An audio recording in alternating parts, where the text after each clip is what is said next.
હાલ સમગ્ર દેશ અને રાજ્યમાં ગરમીની સિઝન શરૂ થઈ ગઈ છે, ત્યારે આ ગરમીમાં પશુ પક્ષી તેમજ પ્રાણીઓની શું દશા થતી હશે? કચ્છના નાનું રણ, જેનો વિસ્તાર 4953 ચોરસ કિલોમીટર જેટલો છે, આ વિસ્તારમાં ગરમીની સિઝનમાં ગરમીનો પારો અંદાજિત 40થી 45 ડિગ્રીની આસપાસ હોય છે. ત્યારે આ પરિસ્થિતિની અંદર આ વિસ્તારમાં નીલગાય, ઘુડખર, ઝરખ, ડેઝર્ટ ફોક્સ તેમજ વન્ય પ્રાણી પક્ષીઓ માટે ઘુડખર અભયારણ્ય દ્વારા રણની અંદર આવેલા અવાડામાં ટેન્કર તેમજ ટ્રેક્ટર દ્વારા પાણી ભરવામાં આવી રહ્યું છે. આ અભયારણ્યમાં અંદાજિત 100 જેટલા પાણી માટેના અવાડામાં પાણી ભરવામાં આવે છે, જેમાં ધ્રાંગધ્રા રેન્જ, બજાણા રેન્જ, હળવદ રેન્જ અને આડેસર રેન્જ આવેલ છે.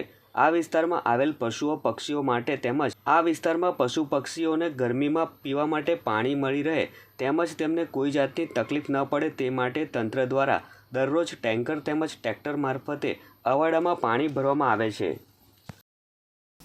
આ પ્રાણીઓને સામાન્ય દિવસોમાં કુદરતી પાણીના સ્ત્રોત દ્વારા પાણી મળી રહેતું હોય છે, પરંતુ જેમ જેમ ઉનાળાની ઋતુની શરૂઆત થતી હોય છે તેમાં કુદરતી પાણીના સ્ત્રોત સુકાવા માંડતા પાણીની જરૂરિયાત ઊભી થતી હોય છે.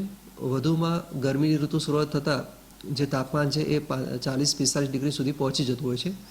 તો આવી ગરમીની ઋતુમાં વન્ય પ્રાણીઓને પૂરતું પાણી મળી રહે તે માટે અભયારણ્ય વિભાગ દ્વારા આશરે 100થી વધુ અવેડાની મરામત તથા નવા અવેડા બનાવવામાં આવ્યા છે અને આ અવેડાઓમાં નિયમિત રીતે પાણી પૂરું પાડવામાં આવે છે, જેથી કરીને વન્ય પ્રાણીઓને પીવાના પાણીને લગતી કોઈ દુવિધા ઉત્પન્ન ન થાય.